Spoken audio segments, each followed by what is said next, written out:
Ever noticing that just looking at your to-do list makes your shoulder tense and everything in you go like, Well, let me tell you, that's not laziness. It is resistance. I'm going to give you a few steps today how to deal with it and actually transform it. And remember, every mom, actually every human on this planet, most likely is feeling it and has to deal with it. If you're new to me, hi, I'm Cathleen, and I'm helping actually moms who want to stop yelling, who feel buried in their schedules and having too many shoulds on their plates, to just feel a bit more calm, grounded, and more clarity even on the hard days. So welcome. So let's start with, where is resistance actually coming from? And the truth is, what is resistance? It's actually meaning you want your life to be different than it is right now. It's nothing more. And if you feel resistant, it actually tells you how much you want your life to be different. So we actually resist the reality of what is. As weird as it is, we just want, in that moment we feel resistance, reality to be differently. So we wake up, for example, we see a long to-do list, we feel already tired and overwhelmed before the day even starts. And that tiredness is actually not about sleep, and it's not about our resources, it's not about our energy. It's like emotional friction with the reality, something we're not liking. And there was a time that type of resistance probably kept us safe, but it's not serving us today. And where I see the problem is that many mothers start to think, I don't have enough energy, there's something wrong with me, something is not working. And just naming the resistance as the hidden thief reframes the whole pattern and will give you again more hope of reclaiming it. And you're going to just start to feel a little bit more energy, and you will start to feel more in control of your life. And when I think of resistance, the serenity prayer comes up. I'm not religious or whatever, but I think that prayer in itself, it's actually kind of, in a sentence, what this really is like. And the prayer goes like, grant me the serenity to accept what I cannot change, the courage to change what I can, and the wisdom to know the difference. And that's all there is. And I think we're struggling, we're kind of resisting it. And I'm going to give you some examples. And just to remind you, not every mess can be fixed, but every reaction can be softened. So here's typical resistance in daily life, like at least where I experience them. Of course, a big one is cleaning your house. How many of us resist that one? I definitely am one who is not a big fan of cleaning the process and disliking the process, but I like a clean house. It might be working out. How many of us just enjoy getting up and going for that morning run as planned, or going to the gym, or whatever we have said? We know it's good for us, but we just don't want to do it. Resistance. Maybe preparing dinner for the family. If you cook like me, most often twice a day, and have to prepare three meals a day, there comes resistance where I'm like, I can't do another meal.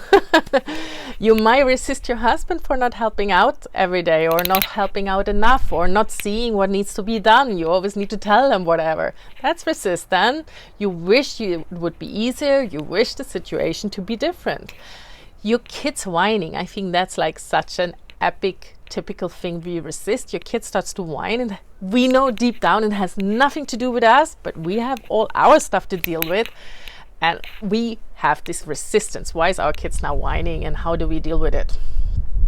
And so let's have a look what we can do. The first thing is to actually literally to recognize and accept it. Notice the shit or something you don't want to do, and then just ask yourself, is it the task itself, or is it the resistance?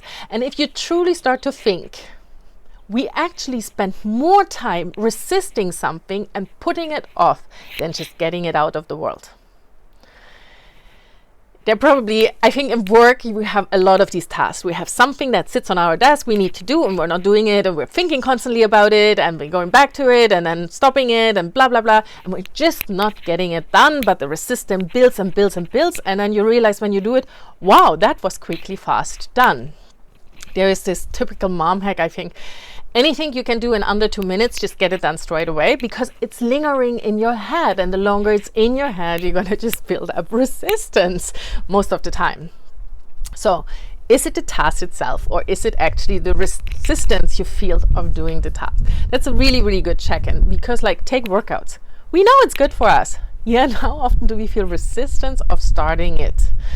And it's the resistance. And then acknowledge and accept the resistance. Sometimes there is no point of fighting it. Just acknowledging and inviting it without judgment might just ease it. Let's take cleaning a house. You want to have a clean house. We all want a clean house, most likely. But cleaning can be resisting. It's like, can I accept that I don't want to clean the house right now? Doesn't mean I need to do it or not do it. But right now, it's just about the first step is, or the second step after you have noticed the shit and then checked in if this is resistance, is literally, can I just acknowledge I feel resistant to that task I don't want to do right now? And the next one is, of course, I always say as a special optional step, you can check in, why do you feel the resistance? Is the task boring? Okay, nothing to be done with it. But sometimes we resist something because we're not used to it, which means pretty much we're stretching our comfort zone. We're getting into uncomfortable territory. And our brain who really wants to keep us safe is going to tell you, no, don't do it, it's dangerous. Literally. So resistance might just be you're stretching and you're growing. And then it's something very beautiful, isn't it? So we can even take that little take on it. And then that awareness already can help, and you haven't taken any action yet. And then it's, of course, you need to choose. Now it is action time. You're going to decide to do it or not to do it. And no matter what you're choosing, yes, take the action, do the task, get over it, be present, and stop resisting it. Like, let go of the resistance so you just get it done. Like with the workout. Once you normally do the workout, you're enjoying the workout, and you definitely enjoy the workout after you're done. Or you actually say, no, I'm actually not doing this. But then release the attachment that you should be doing it and just let it go, because you have actively now chosen no. And release everything else around this process. There shouldn't be any frustration. Let go of the guilt, the attachment, how the outcome should be. So, and as a small little step, make a list of all the small wins, because it will help you to focus and will help you to see resistance, and might help you just to move faster through resistance as well. Focus on one step at a time. Make a list of all the small wins, so what you're capable of and where you have overcome resistance in the past, and just celebrate that. So you're telling your body as well, like, this is okay to do, or if I can do this, I can also do other tasks. And every time you let go of resistance and move into actions, or consciously saying no, no matter what, you gain a little bit of your energy, your joy, and patience back. And your kids feel that too. And maybe most of all, how many of us feel stuck in that hamster wheel? Taking charge, noticing our resistance, making that yes or no choice is actually helping us feeling like, yes, we're in charge. We're driving our life, or we're driving that car. We're sitting on the driver's seat, it's not just on the back seat. And that is feeling good, because with that comes an energy transformation and an energy shift. And often when we release the resistance, we're setting free actually a huge amount of either energy. We might just feel more ease, maybe just more calm and, presence, and feeling, oh, this is okay. I can, say yes or no, and both is fine. And often it's just, you don't feel as depleted anymore. And isn't that what we all want, kind of? And, the bonus is you improve your connection to your children, you improve your own patience, and you prove your own self-trust to yourself that you can do things. You can also do hard things. And you have with that a model to just move through it when it just really feels stuck and hard. So, and I'm actually curious. Can you tell me in the comments below, like 2-3 areas, looking back at your day today, or if you have it in front of you, like, where do you feel resistant? Maybe there's something this is where resistance comes up a lot of the times. Like every time I have to do this thing, resistance creeps in. Tell me, and apply these 4 steps to recognize and accept, to decide a yes or no, to let go of anything that isn't necessary, and then take action with ease, or no action at all, and you get a little bit of more space in your life. And if you need a little bit more help with whatever, we're gonna stop here. We're gonna stop here today. You can you can get the audio tracks A Moment for You if you want, in the link below. Subscribe to this channel if you want more practical steps and more frameworks how to actually manage your life better and make motherhood just more easy and life a little bit more joyful.